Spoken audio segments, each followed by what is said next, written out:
Good morning, everyone.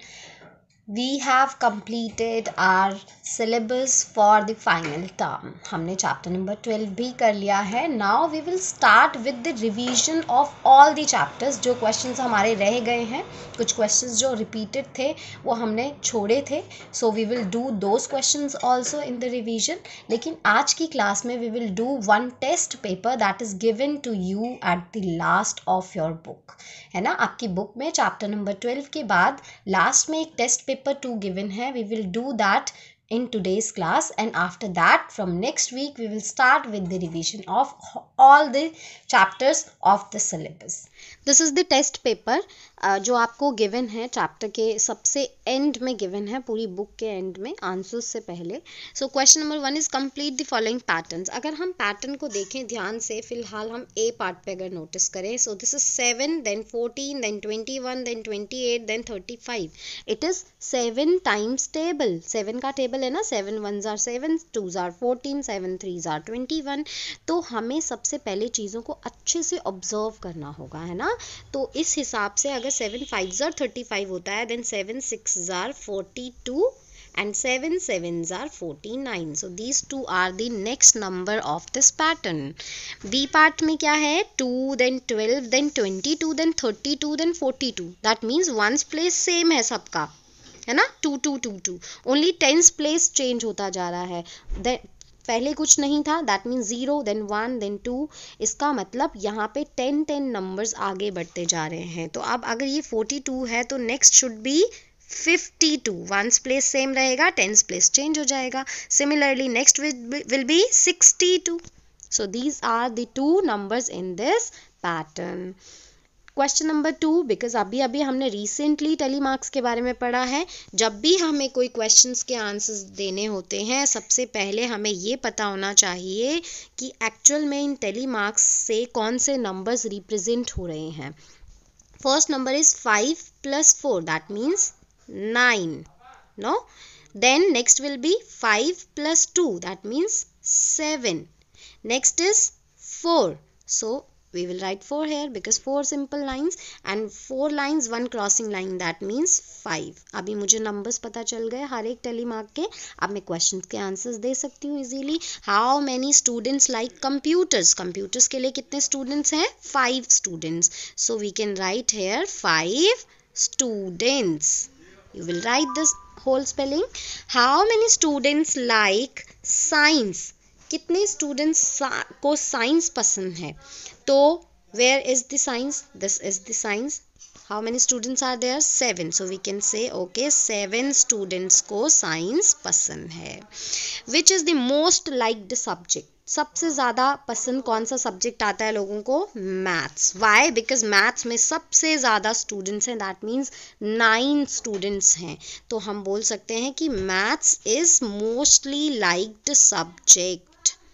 Similarly which is the least liked subject. Least means सबसे कम कौन सा subject पसंद आता है लोगों को, दैट इज इंग्लिश.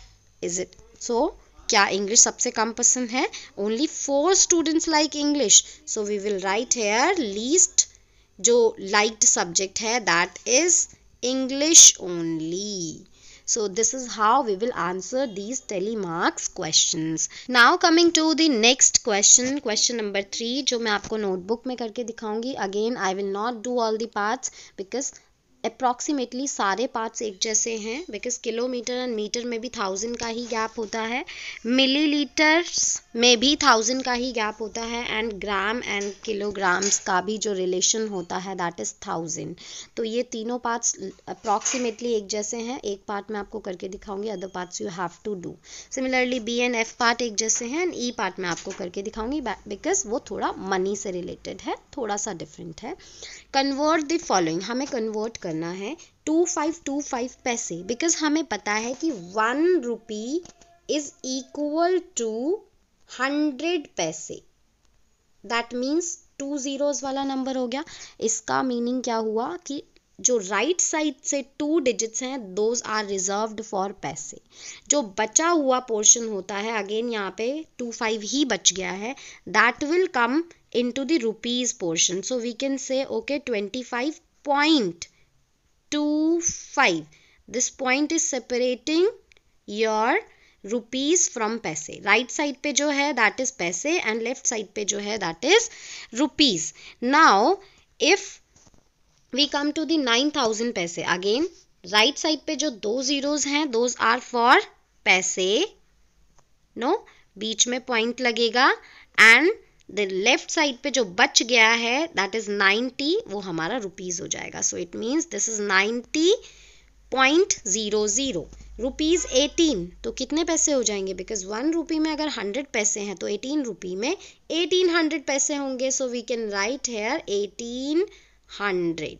सिमिलरली 71.75, इसको पैसे में कन्वर्ट करना that is very easy way, point हटा देते हैं. So number will be 7175. हमें बस पॉइंट हटाना है. We can write here 7175. Next is 782 centimetre. Centimetre में भी यही रिलेशन होता है, 1 metre is equal to 100 centimetre. That means 2 zeros. तो we can say right side से जो 2 डिजिट्स हैं those are reserved for centimetre, that means 82. And जो लेफ्ट पे बच जाता है और यहाँ पे हमारे पास 7 बच गया है, that means that is reserved for metre. So we can say 7 metre 82 centimetres. Now kilometre and metre में 1000 का रिलेशन होता है, because 1 kilometre is equal to 1000 metre. 1 kilometre is equal to 1000 metre. 1000 metre means 3 zeros. इसका मतलब यहाँ पे हमारे पास 3 डिजिट्स रिजर्व्ड होंगी मीटर के लिए, जो राइट साइड पे होगा. 548, तो 548 हमारा मीटर की कैटेगरी में आ जाएगा, एंड जो बच गया है 6 that will come into kilometres. Next is 1244 ग्राम. ये भी बिल्कुल सेम रिलेशन होता है, किलोग्राम 1000 ग्राम्स के बराबर होता है. That means 3 zeros. तो 3 डिजिट्स यानी कि राइट साइड से 244, ये जो 3 डिजिट्स हैं राइट साइड पे ये रिजर्व्ड होंगी ग्राम के लिए, एंड जो 1 बच गया है that is reserved for kilogram. Next is 3 litre. यहाँ पे भी बिल्कुल सेम रिलेशन होता है, 1 litre is equal to 1000 millilitres.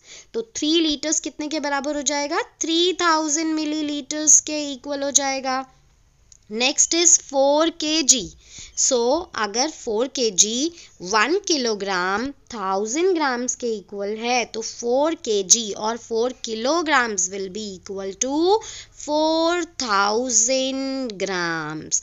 Next is the question number 5.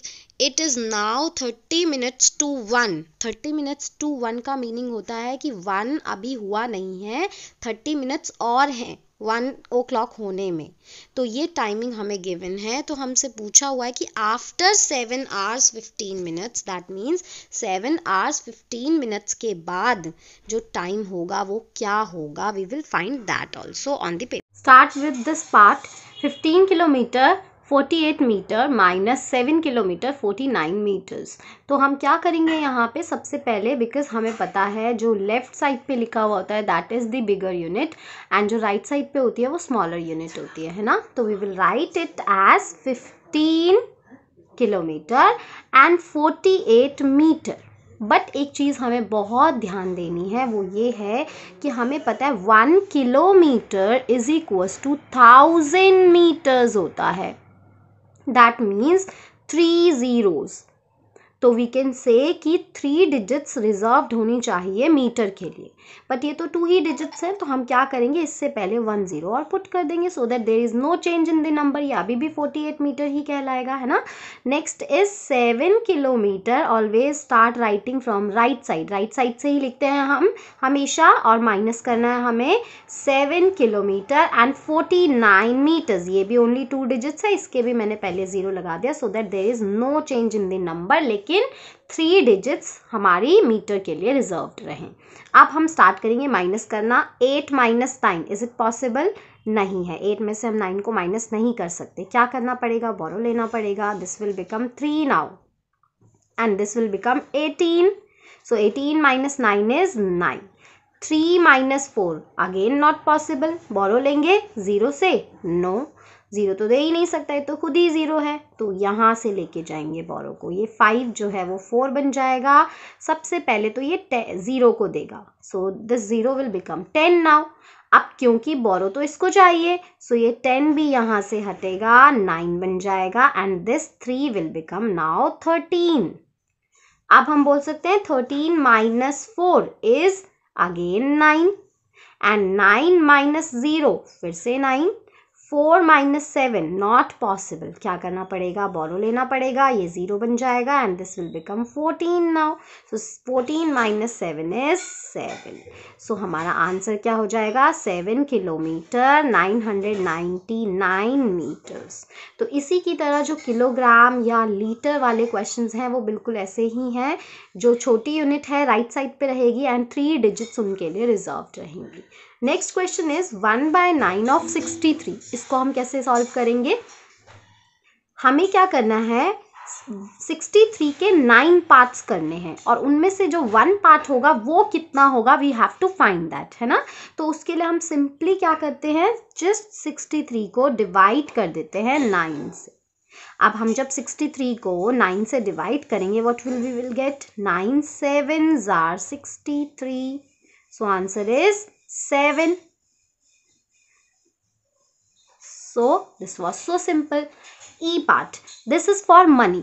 अब मनी में हम कैसे करते हैं, अगेन जैसा है वैसा ही रहेगा, बस हमें एक चीज़ ध्यान रखनी है कि पॉइंट जो है वो पॉइंट के नीचे ही आएगा। अब हमें ऐड करना है, we will write ₹28.50। Second money हम लिखेंगे, रुपीज़ के नीचे रुपीज़ का सिंबल लगाएंगे 48, एंड पॉइंट के नीचे पॉइंट रहेगा 25। अब हम इन दोनों को ऐड कर देंगे, राइट साइड से ही हमेशा स्टार्ट करेंगे। 0 + 5 is 5, 5 + 2 is 7, point, because point के नीचे पॉइंट था तो यहाँ पे भी पॉइंट होगा।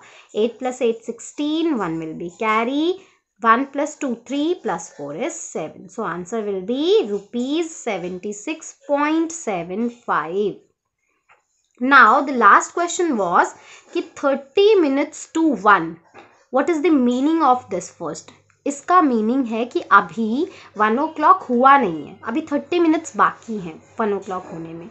अब 1 o'clock से जस्ट पहले कौन सा टाइम होता है, अगर सपोज करो this is R1, that means 1 से क्लॉक कहाँ से, हमारी जो नीडल होती है, हैंड होती है, वो कहाँ से स्टार्ट हो रही होती है, हमेशा ऑलवेज इसी डायरेक्शन में जा रही होती है।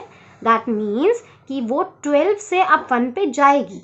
अगर 1 o'clock नहीं हुआ है, दैट मीन्स 12 o'clock तो हो ही चुका है कंफर्म।